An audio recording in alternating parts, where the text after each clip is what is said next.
Kumusta mga brad? Marami nga po ngayon na naguguluhan kung ano nga ba yung pipiliin nila. Hindi yan.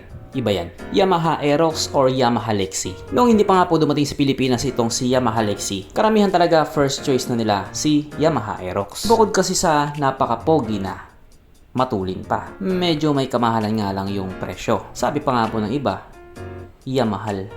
Okay. Pero wala na tayong pagtatalunan dyan kasi Japanese brand yan eh. Kasali sa The Big Four yan eh. Kaya marami pa rin talaga ang tumatangkilik. Pero nung lumabas na nga po sa Pilipinas itong si Yamaha Lexi, marami po talagang utak ang nagulo. Hindi kasali yung mga walang utak. Yes po, pinakaunang dahilan nga po, yung presyo niya. Yes sir. Considering na pares na naman sila ng makina ni Aerox tsaka ni NMAX tapos ganun yung presyo niya, abay maguguluhan ka talaga kung mag-Aerox or mag-NMAX ka pa. Tanga ka ba? Hindi, joke lang.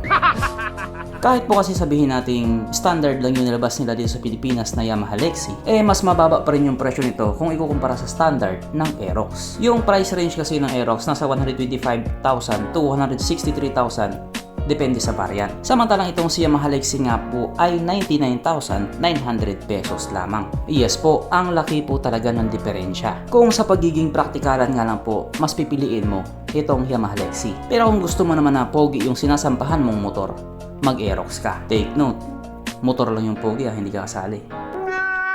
Huwag ka na lang magtanggal ng helmet. Mas safe ka dun. So katulad nga po na sinabi ko kanina, pares lang sila ng makina na mayroon nga pong 155 cubic centimeter engine displacement, 4-stroke single cylinder, single overhead cam with 4 valves. Fuel injected at ito po ay naka-liquid cool. Pagdating naman po sa kanilang mga power, pares lang pong 15.2 horsepower at 8,000 RPM, 14.2 Nm torque at 6,500 RPM. Pero dahil nga po mas magaan itong si Yamaha Lexi kung ikukumpara doon sa Aerox na mayroong 130 kg, tapos si Lexi naman 118 kg lamang, alam na agad natin kung sino sa kanilang dalawa yung matulin. May mga tumesting na nga po na naka-CVT set pa yung Aerox tapos all stock naman yung Lexi. Still hindi pa rin tumagos si Aerox. Ganon nga po kalaki yung impact pagdating sa timbang ng motor. Kaya sa madaling salita, all stock to all stock, Aerox tsaka Yamaha Lexi, hindi talaga mananalo si Aerox. O walang iyakan na. Pagdating naman po sa tank capacity, mas lamang po itong si Aerox na may 5.5 liters kung ikukumpara ito sa Lexi na may 4.2 liters lang. Pero yung kanilang consumption nga po, pares lang naman, 43 kilometers per liter. At dito na nga po sila magkakatalo kasi yung special edition nga po ng Aerox, syempre kompleto talaga yon sa mga special features. Meron yung YECVT or Yamaha Electric Continuously Variable Transmission, naka-disc brake sa harap, disc brake sa likod, tapos may ABS, naka-TFT display, naka-keyless, at mayroong TCS or Traction Control System. Plus, naka-dual shock absorber pa sa likod. Samantalang itong si Lexi nga po, disc brake sa harap, drum brake sa likod, walang ABS, hindi siya naka-keyless, disusi lang, naka-digital panel, at naka-single shock absorber nga lang po sa likuran. Ayaw na ayaw pa naman yan ng mga taong walang pambili.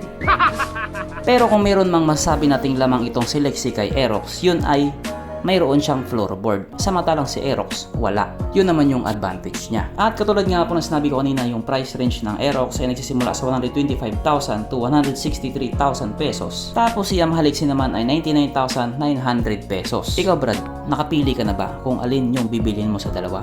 Kung sakaling bibili ka. At ano naman yung rason mo? Ba't yun yung pinili mo? Kaya kung sakaling nagbabala ka, sana kahit papano dito sa video na to, may nakuha kang idea. Mapa Yamaha Aerox man o Yamaha Lexi, kung alin dyan yung pipiliin mo, re-respetuhin namin yan. Kasi alam naman namin yung iba, magpapabili lang kay mama. Okay, bye.